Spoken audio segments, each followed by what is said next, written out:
Like, imagine being the one boring government office where the wildest thing you normally do is argue about decimal points, and suddenly, boom, you're the main character on Fox News and CNN. These poor bastards signed up for math homework, not battlefield medicine. Trump.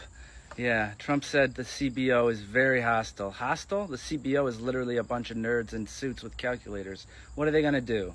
Attack you with a pie chart? Like, what's the worst that they could say to you? Actually, Mr. President, if you factor in compound interest, you're full of shit. Trump makes it sound like they've got a SWAT team. Open up, this is the CBO. We ran the numbers and your hotel is bankrupt. Man, oh man. And then you got Philip Swaggle, the director of the CBO, says all this criticism is just incoming fire. Yeah, no shit, Phil. You run the one office where nobody wants to hear the truth. That's like being a dentist at a Halloween party. Nobody's glad you showed up, bro. And the poor guy, he's testifying before Congress like, listen, I don't pick sides. I just tell you if your dumb idea costs me $5 trillion on my kids' kidneys. Bipartisan hate, finally some unity. The best part, both parties hate the CBO. Finally, something that unites America. Republicans are mad because the CBO says tariffs tank the economy. Democrats are mad because the CBO says immigration helps the economy. So basically, the CBO is the friend who tells you the truth and you don't want to hear it. Like, no, bro, she's not texting back. She's blocked you. Thanks, CBO. Now I want to die. The tariffs, man. Swaggle says we haven't seen tariffs this high in 100 years. 100 years. That's not an economic policy. That's a time machine when you think about it. We're out here trying to fight China with the same playbook we used against the Ottoman Empire. Imagine walking into Walmart and realizing your toaster costs as much as a Tesla because some dude in Washington wanted to feel tough. Man, oh man. Then there's immigration. Swaggle says immigration actually grows the economy, which makes sense.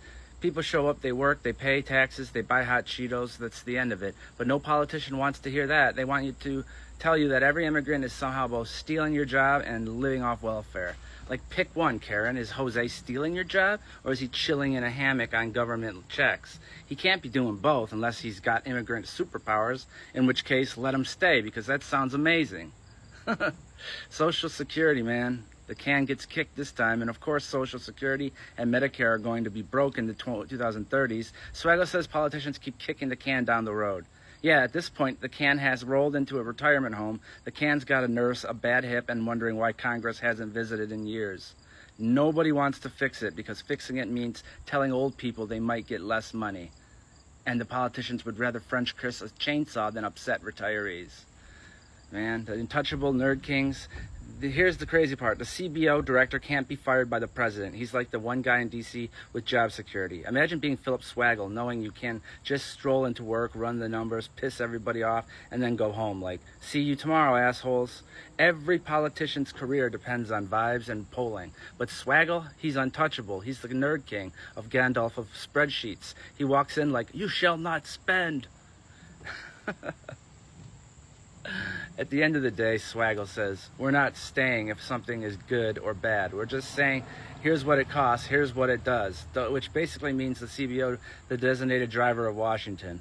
They're the sober guy at the party saying, if you shotgun that Four Loko and climb on the roof, it's going to end badly. And Congress is like, yeah, but it'll get me reelected, so YOLO! So pray for the CBO. They're not hostile. They're just one friend who won't lie to your face. And in Washington, that's the most dangerous job of all.